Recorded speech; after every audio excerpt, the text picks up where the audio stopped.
There it is again, that blank canvas. Or, oh, look at that, it's your ugly work in progress right now. Your motivation just took a nosedive. You're lost and confused. Your discipline right down the drain. So what do you do about it? Welcome to Art Mentor. My name is Sean, and if you've ever felt like this, or maybe you're feeling like this right now, I want to give you a bulletproof set of strategies so that you can get back into the action, back into making art, and back into feeling good about what you want to do. And this is how you're going to do it. All right, so you sit down in front of your canvas, or you go ahead and you boot up that program, and you're sitting there, and you're just going to go ahead and say, okay, let's see what I can do today. Does this sound familiar to you? Because that might be why you're not feeling very good about what you want to do, because you're just loosely going through everything and you don't really have a plan for it, okay? So one of the first things that everything in this video is gonna rely on is that first off, you have to make some execution orders. And no, I'm not talking about having to chop off people's heads like 14th century France here. What I'm talking about is you need to make a list of what do you need to do. And I've got two versions of this for you to start to do right now while you're watching this, so that you can start to think about how this is gonna be best applicable for you. So version one of this is go ahead and make a sequential list of what you need to do. So for me, I'm really type A, so I like to know exactly what I have to do and what order I need to do it. So I might be like, okay, I'm gonna go ahead and just color all of this, and then I'm gonna start to do basic lighting on there, and then I'm gonna go ahead, I'm gonna do the hair, and then I'll do the face, and then I'll do the clothes, and then I'll do the background, and so on and so forth. So have like a really sequential punch list right there. Version two of this is that you can go ahead and just make this as kind of a mind map, because I get it, some of y'all will get really stressed out seeing all of those things in the order you're supposed to do it and you're not doing it in that order, right? So you can go ahead and just like put these on even like little post-it notes, okay? And just kind of put them somewhere around, or you can just go ahead and just use an app that allows you just to have little floating words and no sequential order for you. And that way you kind of pick it and be like, okay, what do I want to pick today? Where do I want to go today? Okay, I'm gonna do the hair, I'm gonna do the weapon, okay, I'll do the belt, I'll do the shoes, I'll do some skin up over here, I'll do a face. So either one of those versions will work. Now, here's the really killer part for this. This will work even more efficiently if this is a physical list for you and you also have something to go ahead and execute it with. So what I mean by that is if you've just got a physical list, just crossing it off feels really dang good. If you've got a digital list, like bullet points, check that off. I get a lot of satisfaction from that. If you've got like them on post-it notes, let's say, I mean, do something fun with it. Go bring it to the bathroom and burn it in the sink. You know what I mean? Like just have something fun that you do. Do you throw darts at it? Like do something so that you get the visual satisfaction of actually accomplishing that task, but then also you get some physical satisfaction out of actually seeing and feeling like you did something with it. So try that out first, and then let's launch into this strategy. Now, are you somebody that can't sit down for hours and hours and hours on end and just grind out artwork, or maybe you feel bad because you lose focus all the time, or you're easily distractible, right? So here's what you can start to do. There's a really great technique I want to introduce you to right now, and it's called the Pomodoro technique. And basically the way that this works is what you're going to do is you're going to have 25 minutes of hardcore intense focus, and then you're going to give yourself a 5-minute break. But here's what I want to tell you, most people do this totally wrong and they screw it all up. So I want to give you the best version, and then I'm also going to give you the elevated version of it right now. So in the Pomodoro technique, you want to go ahead and you set a timer for 25 minutes. And basically what that does is within 25 minutes, you can generally hop into your flow state, and you can generally do it faster than that. But then your brain is gonna need a little bit of a break. So you give yourself 5 minutes off of it. Now, here's the thing that most people do wrong, is that they will not actually be fully dedicated to that 25 minutes. So one of the things that I want you to do while you're executing on the Pomodoro technique is you need to have a notepad down next to you. And while you're working on your artwork, while you're intensely focused, inevitably what happens? Things fly into your brain all the time, right? So instead of you getting distracted, looking at your phone, going over here, thinking about something else you gotta do, answering an email, just write it down. Oh, gotta send back that email. Okay, oh, gotta take out the laundry. Okay, oh, gotta take out the trash. So have that and just write that down so you can still launch right back into it. Okay, and then the next part that people screw up really bad is that 5-minute break. Because I just wanna ask you, if you've tried this before, what are you doing on a 5-minute break? Because here's the thing you have to do, and you have to commit to this. is that it's actually a break. What that means is that you're not looking at your phone, you're not browsing the internet, because that's not a brain break, y'all. Your brain is still hyperactive and it's not in any type of rest state while you're consuming any other type of media. So what do you want to do? You want to get up, you want to walk around, go get a drink of water. It especially works well too. Like you can go like to your window, look outside, like go stand outdoors or something, and then come back to it, okay? Those are the two things that people royally screw up on the Pomodoro technique, but they say they're doing Pomodoro, but they're doing Pomodoro-ish and not Pomodoro. Now, here's the next version of this though, and I get why people don't like that time constraint of 25 on, 5 minutes off. Is because it's too short for a lot of people, myself included. But I'll actually let you know, I've been doing this for a long time, I didn't even notice it, except you can stretch the Pomodoro. So for me personally, I can work for about an hour to an hour and a half, and then I'll inevitably find myself like, oh, I'll need to go to the bathroom and get a drink of water, or I'll go downstairs and get a snack while I'm working on something, and then I'll come back to it. I didn't even realize it until I really started thinking about it, like, oh yeah, hey, you can stretch that. So you can stretch it from 25 minutes to 45 minutes to an hour, and then you still take that little brain break right there. But again, you gotta commit to it actually being a full break and commit to actually having something down next to you so that when those inevitable extra little things fly into your mind, you can put it down somewhere, because the worst place it can exist is right here. Now, while you're executing on your plan, have you ever heard the popular opinion that you should eat the frog, you should do the hard thing first, that you should just launch into what you're afraid of?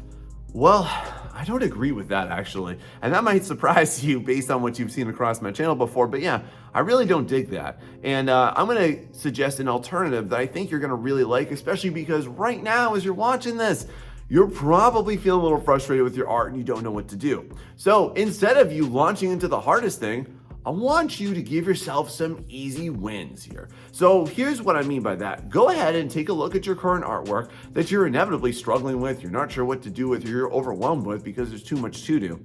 Just pick out 2 to 3 things that you feel really comfortable with. So I execute this a lot because I'm typically juggling multiple client projects, and sometimes like I can only work on it for like 2 or 3 days a week, and by the time I first open that up, I have to like build some familiarity with it a little bit more again. And so what I'll do is I'll just take a look at it and say, hey, look, what can I do that I know I'm very comfortable with? I might jump into the hair, I might jump into skin rendering, I might jump into some clothes, and then I'll kind of jump into everything else afterwards. Now, the advantage to this is real simple, is that you're going to build a little bit more confidence and you're gonna build some really positive momentum out of this one, because you're gonna be focusing on things that you're good at, that you feel good about, rather than the things that you're not good at, the things that you're questioning, the things that you are struggling with right now. So by you diving into the things that you are actually really, really good at, you're gonna feel more empowered and emboldened to actually do the things and conquer the tasks that you're not feeling that great about. But here's the thing, y'all, too. You can only do this for a little while, and then you do have to eat that frog eventually, but you can take it in smaller chunks like this. Another way that I work this into my schedule is that I also do this at work. Like a lot of people come into like a Monday morning and they're just like, oh, what's the biggest, ugliest task? So like one thing I'll do is I'll just walk in and be like, hey, look, what are some things that I can get done in the next like 5 to 10 minutes that will just clear my list a little bit? So I encourage you, think about it like that too. What are some really easy wins that you can accomplish in your artwork right now? Now, let me ask you, as you're inevitably working on that artwork, even if you're pushing yourself to go and do, and you're forcing yourself into it, do you feel like you're just getting tired with it? Do you just feel this overwhelming, nagging force that you just need to stop and take that break? And now you're challenging yourself and thinking like, well, should I go and do that, or should I actually sit here and bang it out? Am I less disciplined for it? So here's my personal technique that I recommend for y'all, and I call it 30-minute sprints, okay? So if you start to get into the mindset of like, oh, I'm too tired, this is too much, I'm too fatigued on this one, listen, just allow yourself 30 minutes to work, and then at the end of 30 minutes, I give you permission to go ahead and back off and take a break from it. If you, at the end of 30 minutes, and this is only applicable on those days that like, you know, you're really feeling it, like it's really hard to keep going with it, but just give yourself 30 minutes. And I guarantee you this, that if you actually do this, based on what I have experienced with it and based on all of the people that I've recommended do this, they keep going longer than that. Like for me, I've done this before. I've sat down and been like, oh my God, I'm way too tired. I can't even fathom working on this even more. And I'll be like, okay, Sean, just give yourself 30 minutes and see what happens. And then we'll go from there. And if I quit, I quit. And sure enough, like I'm still going like an hour, 2 hours, 3 hours later, because that's kind of what I've done. And I've built up that momentum. A lot of times, what you're feeling and the exhaustion that you're feeling is actually just the emotional resistance to the artwork versus the actual labor involved for it. Because once you get into that flow state, it feels good, doesn't it? So you want to jump into there and decrease that resistance by just giving yourself that allowance. Try it out. Okay, so now you've been working on your artwork for a little bit. You're making some progress. You're starting to gain some momentum. And got to stop. Got to go take care of that. Got to stop. And now you got to call that person. And whoa, now you have to go ahead and respond back to that comment. And now you have to go over here. The big problem here is that there are way too many distractions and your mind is flowing elsewhere instead of into what it needs to, what you actually want it to. And you're kind of feeling like you can't control that, right? But here's the thing, you can control that, friend. It doesn't matter who you are, you're totally able and capable of controlling that. But what you need to do is you need to learn how to kind of train that excitable little puppy to sit down and heel when you tell it to. So here are some things that you need to do, and it starts with eliminating all of your distractions. So one of the best things that you can do is definitely just have a little piece of paper next to you so that while you're working, if something comes up, something that you think about, something that you got to do, oh, look, it's mom's birthday tomorrow. Got to go ahead and get her a present. Go ahead and write that sucker down, okay? Another thing too is I got to talk to you about your media. Like what is happening around you right now? So in other words, like what's going on in your physical space here? Like do you have your phone blowing up left and right? Okay, put it away. Put it in a drawer, put it face down. Every single time that you look away from your artwork, you have to re-engage with it too. And it's different if you gotta like go ahead and write down a quick little thing, but you need to learn how to train your brain, how to actually just jump right back into it. And you have to keep it on track. So what I think that it will really help you is managing that distraction. Another thing you can start to think about too is what's going on around you and how is that or is that not helping you? Like for example, like I listen to YouTube videos a lot whenever I'm in the process, but I really carefully curate it so that I don't have to look away from it. I don't have to just disengage with my artwork and go ahead and do that. And here's another thing too. How's your physical space? And what I mean by that is like, are you taking care of it? Because if it's really messy, it's like no wonder you're distracted because it's a mess around you. You got cups over here and candy wrappers over there and food up over here and dirty dishes and plates and stuff. Y'all clean your space. Like you will not have a clean and receptive mind if your physical space doesn't support that.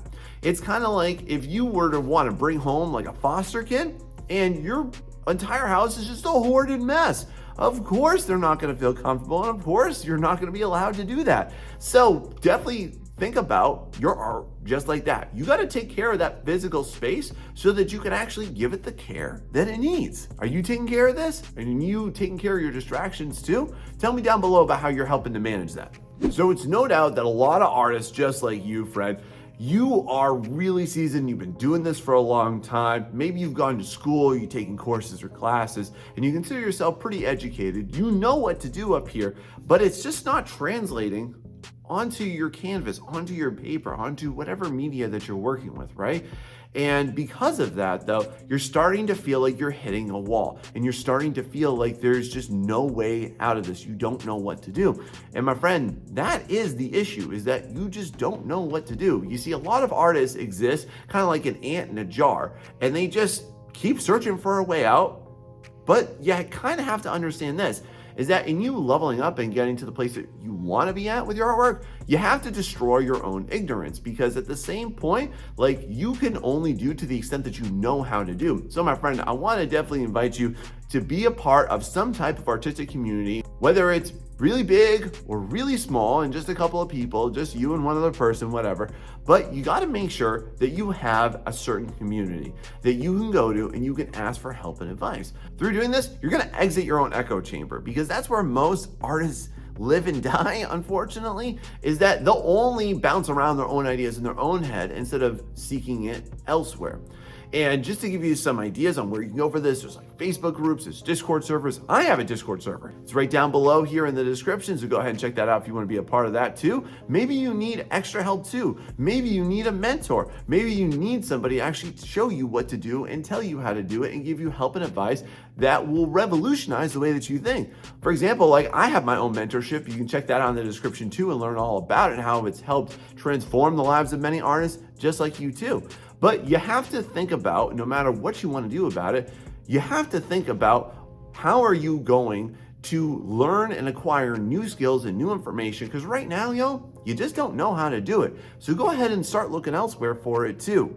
But also, here's my hot tip on this one. You have to vet who's giving you advice. My personal take on this is that you should only take advice from people at and or above your level, and people that are above you in skill are going to know how to tackle the things that you currently don't know how to do. So definitely look into that and it'll help you big time. Now for this next tip, I want to tell you all about how Dragon Ball Z turned me into a better artist. So y'all, when I used to watch Dragon Ball Z, there would be these really interesting moments where they would just be sitting and meditating, and what they were actually doing is they were imagining themselves fighting the other opponent. And you would see two of them like sitting next to each other, and they would be doing this, like imagining the battle between them. And it seemed really worthless until they explained what it was. And what this process is called is image training. And I want you to image train yourself too into being a better artist. So when you hit that wall, when you're not sure what to do, or hey, just when you're out and on the go and your mind is bored, you're not doing anything, I want you to do this. Start thinking about what you're going to do and how you're going to do it, but you have to do it in a very specific way, my friend. Do it like this. I want you to, in your brain, imagine yourself actually painting. I want you to imagine yourself drawing that thing or sculpting that thing or painting that thing. I want you to imagine how you're going to do it in the order you're going to do it with the tools that you're going to do it. By doing this, you are going to inevitably sit down with a lot more confidence the next time that you actually make artwork, because you've already trained your brain on what that process is going to look and it's going to feel like. I know that this might sound even a little loopy, but I promise you this, I've been doing this for years and I've never heard anybody talk about it before. And it is such a powerful tool. And I'll imagine myself, that's a key part of it. I'm not thinking about, oh, how do I do this? Or why isn't this working? No, I'm just thinking about like, okay, if I were to imagine myself right now, sitting down and painting that, this is how I would approach it like that. But then while I'm doing it, I'm also gonna ask myself this important question: how else could I do that? How else could I go ahead and fix that? How else could I go ahead and do that a little bit differently? How could I do that more efficiently? By asking yourself the questions and then imagining yourself to do it, you're going to unlock a whole new level of consciousness that you can bring into your artwork, and it's gonna allow you to move past your current barriers. How's that sound? Now, as you're looking at your entire artwork, you're probably overwhelmed, especially if you're looking at a really ugly work in progress right now. You're probably like, oh my God, look at all of this stuff. There's so much to do. How am I gonna get this done? I've been working on this for so long. So what should you do? Y'all, here's the big problem. You're looking at this as a whole instead of parts. So what I want you to start to practice is just making small commitments. Think about what part of that artwork can you just start to work on for 10 minutes at a time? Where can you work for the next 5 minutes? And after 5 minutes, or whatever duration of time you want to work on for that, go ahead and leap on to the next one. You've got that list that we assembled in step 1. So now just kind of pick where you want to go with it. The biggest thing that most artists will do is that they'll too often just sit back and get stressed out. And they'll just think about what they need to do and all the stuff that they have to do and all the stuff that they still have to do and all the stuff that they don't know how to do, all the stuff that they're scared of doing. Y'all have to just practice small commitments and just take action. No matter what you're doing, even if you think you're afraid that you're gonna mess it up or whatever, right? You just have to practice taking action, because the more time that you spend in your brain, the less likely it is that anything legendary is gonna show up on that canvas, on that paper, on that stylus. Now here's the key thing. You need to do this because it destroys your cowardice. It destroys your mental blocks telling you that you can't do this or you're afraid of that. You gotta combat the anxiety by just practicing more action. Even if you're not sure how it's gonna turn out, just try it. When y'all just commit to doing something, even for a short duration of time, it's better than you trying to think your way through, because we can't think our way to being a better artist. Now, as you've been feeling the way that you're feeling right now, let me just go on a limb here and say that you've probably needed to take a break, or you needed to walk away from it, or maybe you needed to take a day off or take a couple days off. And that might be why you're still feeling that way, is because you exited it on a bad note. You have exited the actual artistic process on a negative note. You have attached negativity to your process. And what you've actually started to do in creating all of the circumstances and all the conditions for you to not make artwork is you've now established negative momentum. And this is the worst, most lethal thing that you have to avoid. So what I mean by negative momentum is that every single time that you need to take a break, that you need to walk away from it, that you stop doing it, that you switch the task and you're like, no, I'm not gonna do this. I'm gonna go watch Netflix. No, I'm not gonna do that. I'm gonna go take a nap. No, I'm not gonna do this. I'm gonna go play video games for a little bit and come back to it. Every single time you do this, it becomes easier and easier and easier to not continue to get back into the process. You're not getting back on that horse. Why? Because everything else around you is way more attractive to it. It makes sense. Why would you want to continue to go back to something that you're struggling with right now when there's something with an immediate payoff right around you? It makes sense. That's very human of you. However, though, you have to stop negative momentum, boom, in its tracks. And here's my personal method for doing this one is you have to put a limit on it. Okay, cool. You want to go ahead and take a break? How long? Give yourself 10 minutes and get back into it. Okay, you need to take a day off? Sure, take a day off and then don't make the excuse to do it again. If you need a day off, okay, cool. You have to commit to the next 2 days to get back into it. One of the key things is that whatever your break or whatever your delay in your artwork is, it can't be disproportionately in favor of non-art making and then sacrificing the time that you're actually art making. So here's my personal recommendation for you. Let's say, for example, that you're just like, oh man, this is really, really stressing me out here. I need to take a day off. Okay, cool. You're gonna commit to the next 2 days to actually sitting down and working on it regardless. If you need to take a week off, okay, cool. Then now you're gonna go ahead and commit to the next 2 weeks to sitting it down. So whatever duration of time that you're committing to a break, you have to then go ahead and reinvest before you re-engage with that negative momentum behavior. Otherwise, you're reattaching negativity to it. Otherwise, you're convincing yourself that it's okay to do it. And then honestly, you're just gonna keep making excuses because you've trained yourself to make it easier. See how you've conditioned yourself to do that? It's really dangerous, and I know you can do better. Now, can I share with you a really, really hard lesson that I learned over the last 5 years? And I learned how to conquer it by doing this.